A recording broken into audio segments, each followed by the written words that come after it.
This is Kruti Jaipancholi, Assistant Professor in LJ Institute of Engineering and Technology in Department of Electronics and Communication. This video is about subject fiber optic communication. So friends, in the last video, we learned about the various optical components. Like we learn about the coupler, we learn about the filter. Okay, so in this video, we will learn about the few more optical components. Like you know that the multiplexer, demultiplexer are there for combining as well as differentiating the signals. So for specifically for the multiplexing the optical signals, okay, we need optical mux, optical demux. Then the various arrayed waveguide gratings that we require for combining the signals, okay. Then the optical add or drop multiplexer, which is known as the OADM, for adding, okay, as well as dropping the device. Optical circulator for circulating the signals. Optical attenuators, optical cross connects, waveguide converter, and last, that is a Mach-Zehnder interferometer. Okay, that is for the multiplexing the signals. Okay, so now we will study this all component one by one. So first is optical mux, demux. So in many operations it is required to multiplex and demultiplex the optical signals. And in optical communication, the signal transmission that is based on the optical wavelength of incoming light. A multiplexer, that is a device which combines the different wavelength at the input port and it produces on a common output port, which is shown in the figure. So here you can see in the diagram that the wavelength multiplexer, lambda 1, lambda 2, lambda 3, that are the three different wavelengths, and we will have the multiplexed output lambda 1, lambda 2, lambda 3 at the other end. So the demultiplexer that accepts the common wavelength and divides into the different wavelength.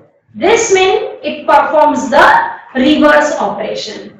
So by using the cascade connection of the multiplexer and the demultiplexer, wavelength cross connects are designed. Okay, so now the design part, okay, the wavelength cross connects, that are the two typically names itself, WXC and static WXC, that is a wavelength cross connects, and the dynamic WXC.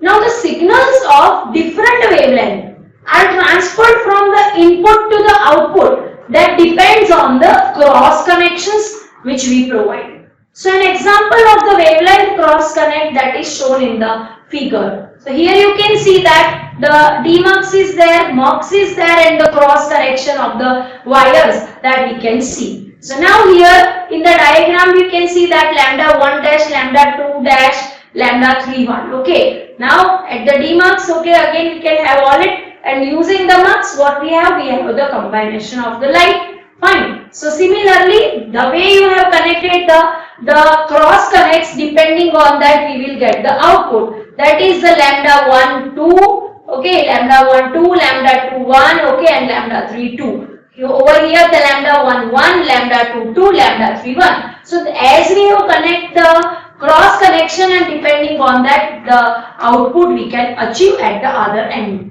So a static wavelength cross connect is a device in which the cross connections are fixed. User cannot change it according to the requirement. So while in case of the dynamic wavelength cross connect, that is a device in which the cross connections that can be changed according to the requirements.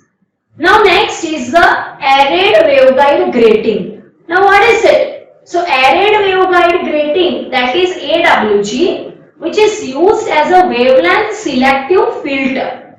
What is the function of it? Wavelength selective filter or a wavelength switch in the optical network. It can be used as a multiplexer or a demultiplexer in a WDM, that is a wavelength division multiplexing. So here you can see the diagram, that is a input coupler, Okay, and between the input coupler there are the various the optical cables are there.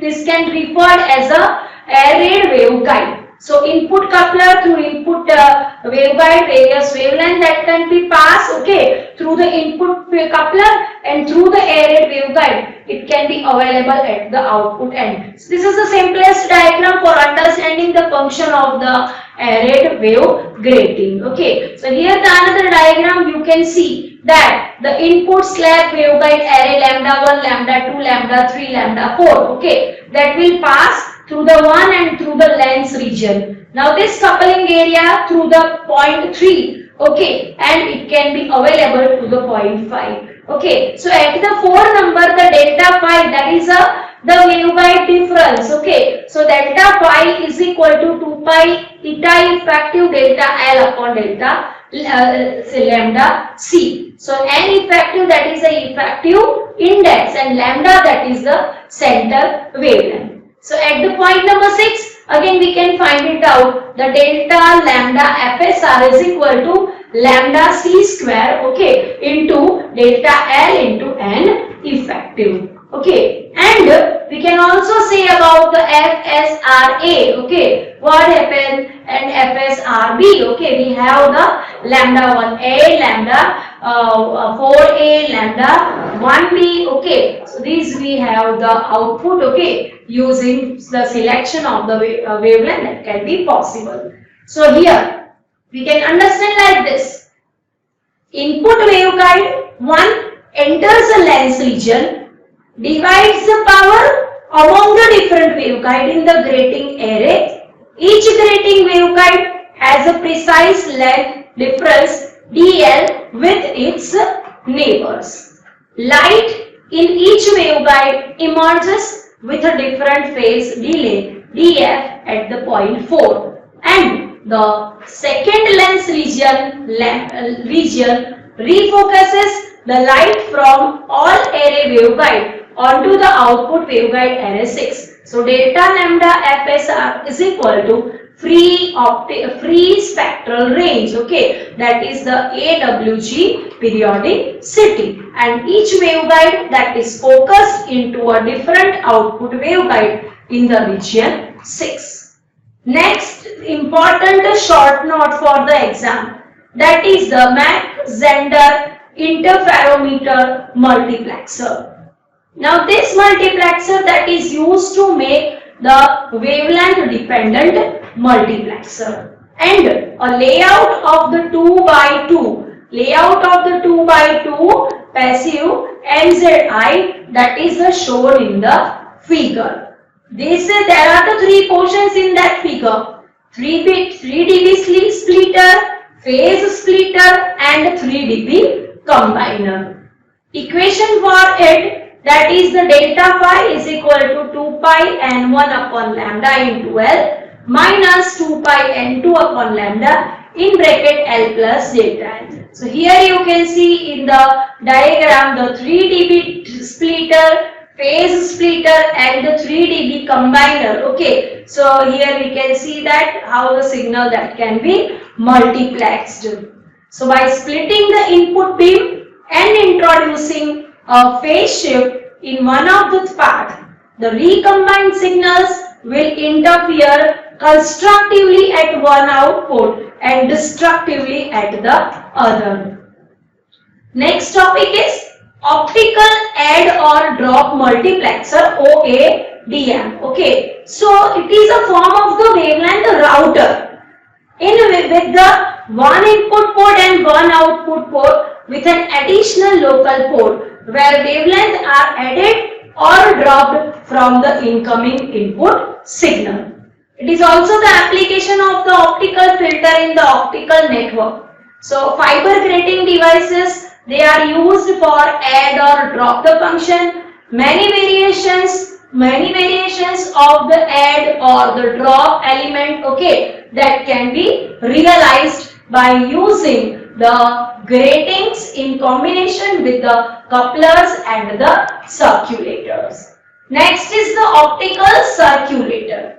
This is, you can see in the diagram, the optical circulator. So optical circulator, the port 1 to port 2 signal is circulated, then the port 3. Okay, so similarly, in the one direction, the signal that can be circulated. So optical signal that can be circulated. So optical circulator, that is a non-reciprocal multi-port passive device that directs the light sequentially from the port to port, okay, in only one directional. So in the 3-port example, an input on the port 1 that is sent on the port 2, an input of the port 2 which is sent to the port 3, and port 3 that is sent to the port 1. So this way the optical circulator that may work. Optical isolators that are also available, that is for passing the light in the only one direction, which will prevent the scattered or the reflected light from the traveling in the reverse direction. So for example, can keep the backward traveling light from entering a laser diode and possibly causing the instabilities in the optical sources. Next is the optical attenuators. Now these variable optical attenuators, optical power by various means to control the signal level precisely without disturbing the other properties of the signal. So this way the attenuating the signals, it is required. VOA, that should be polarization dependent, attenuates the light independent of the wavelength and should have the low insertion loss. And typically this has the dynamic range of the 15 to 35 dB. These optical attenuators, various control methods are available, and that are the mechanical, okay, MEMS or the electro-optic techniques, okay, that is available. Next is the optical cross connects. Now these everything that we have studied earlier. What is the requirement of the cross connection? So it provides a high degree of the modularity, capacity scaling, flexible in adding or the dropping the channels, okay, and the optical cross connects that operates in an optical domain. So the wide area of the WDM network that requires a dynamic wavelength routing scheme that can reconfigure the network while maintaining its non-block nature, and this is functionally provided by the optically cross connect, that is the OXC. So which will directly operates in the optical domain and can route very high capacity WDM data streams over a network of the interconnected optical path, and which we can see in the particular architecture. So it operates in the optical, particularly the domain, and here in the diagram, okay, you can see the optical cross connects the architecture. There is at the one end there is a demultiplexer, and there is another end we have the mux is there, okay. We can add the optical wavelength, we can drop the particular optical signals, and here you can see that how can we do it. So next is the wavelength converter. What is it? So optical wavelength converter, that is a device that can convert the signal wavelength to new wavelength without entering the electrical domain. In optical networks, this is necessary to keep all incoming and outgoing signals, and that should have the unique wavelength. There are the two types of the wavelength converters that are mostly used, that are the optical grating wavelength converter and wave mixing wavelength converter. So this is regarding all the components, optical components. So thank you very much everyone.